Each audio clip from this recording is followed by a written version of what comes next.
आज का हमारा टॉपिक है कैरोटिड शीट।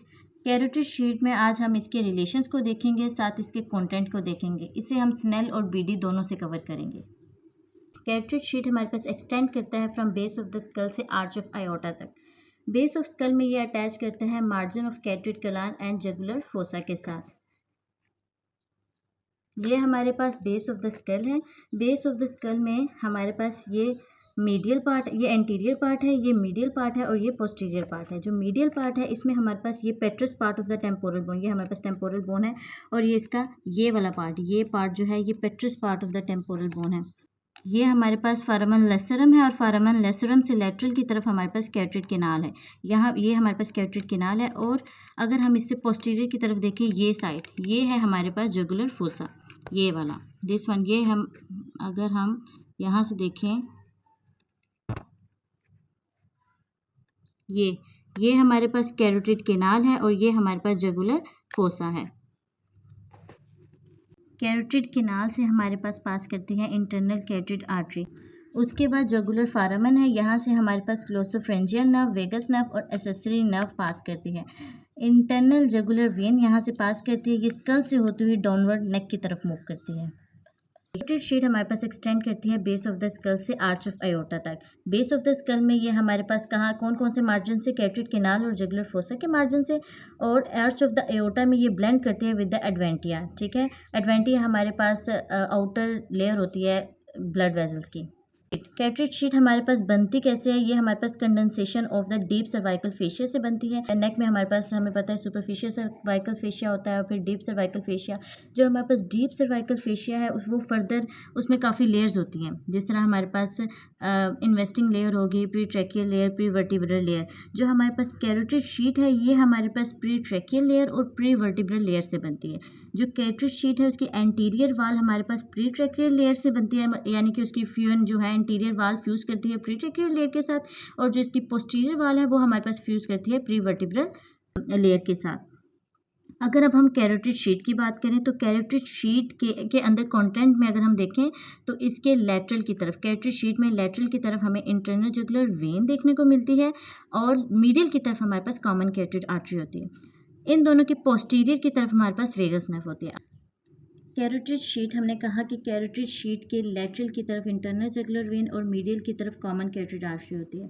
अगर हम यहाँ से देखें तो ये हमारे पास इंटरनल जुगुलर वेन है जो कि हमारे पास लेटरल की तरफ है, और ये है मीडियल की तरफ हमारे पास कॉमन कैरोटिड आर्टरी है। इन दोनों से पोस्टीरियर की तरफ अगर हम देखें, ये हमारे पास क्या है, वेगस नर्व।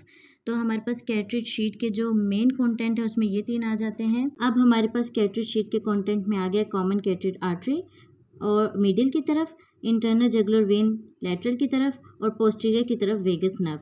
अब हमारे पास anterior to the common carotid artery, ये एंटीरियर वाल थी ना, यहाँ पे हमारे पास होता है प्री ट्रैकियल फेशिया, हमने पढ़ा। और साथ हमें यहाँ पे देखने को मिलती है एंसा सर्विकैलिस, यहाँ एंटीरियर की तरफ। और पोस्टीरियर वाल पे हमारे पास प्री वर्टिब्रल फेशिया और यहाँ पे हमें पोस्टीरियर की तरफ देखने को मिलता है सिंपैथेटिक ट्रंक।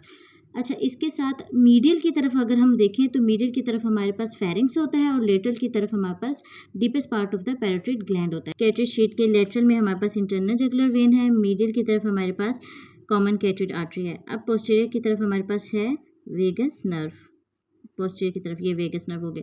अच्छा, उसके बाद हमें लेटरल में, शीट के लेटरल में हमें पैरोटिड ग्लैंड देखने को मिलता है और मीडियल की तरफ हमें देखने को मिलता है फेरिंग्स। और कैरोटिड शीट के एंटीरियर वाल की तरफ हमारे पास क्या होता है, एंसा सर्विकैलिस होता है, और पोस्टीरियर की तरफ ये पूरा का पूरा नर्व का जो गुच्छा है इसे हम कहते हैं सिंपैथेटिक ट्रंक। कैरोटिड शीट हमारे पास लेटरल की तरफ थिन होती है। थिन किस लिए होती है, ताकि जो इंटरनल जुगुलर वेन है वो डायलेट हो सके।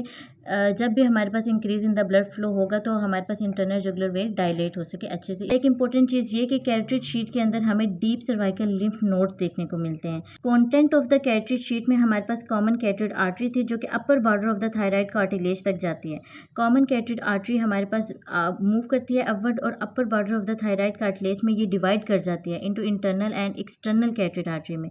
कॉमन कैरोटिड आर्टरी हमारे पास रन करती है up to the upper border of the thyroid cartilage तक। कॉमन कैरोटिड आर्टरी डिवाइड कर जाती है इनटू एक्सटर्नल कैरोटिड आर्टरी में और इंटरनल कैरोटिड आर्टरी में।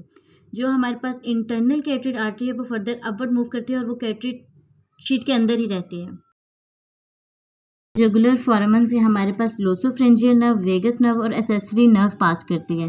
तो ये तीनों नर्व और साथ हमारे पास cervical branch of the vagus nerve, ये सारी की सारी भी हमारे पास कंटेंट में आ जाती हैं कैटरेज शीट के।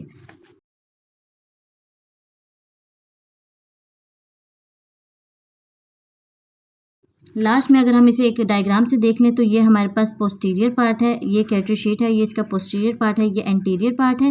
पोस्टीरियर की तरफ हमारे पास सिंपैथेटिक ट्रंक होगा, एंटीरियर की तरफ हमारे पास एंसा सर्विकैलिस होगा, लेटरल की तरफ हमारे पास इंटरनल जुगुलर वेन होगी, मीडियल की तरफ हमारे पास कॉमन कैरोटिड आर्टरी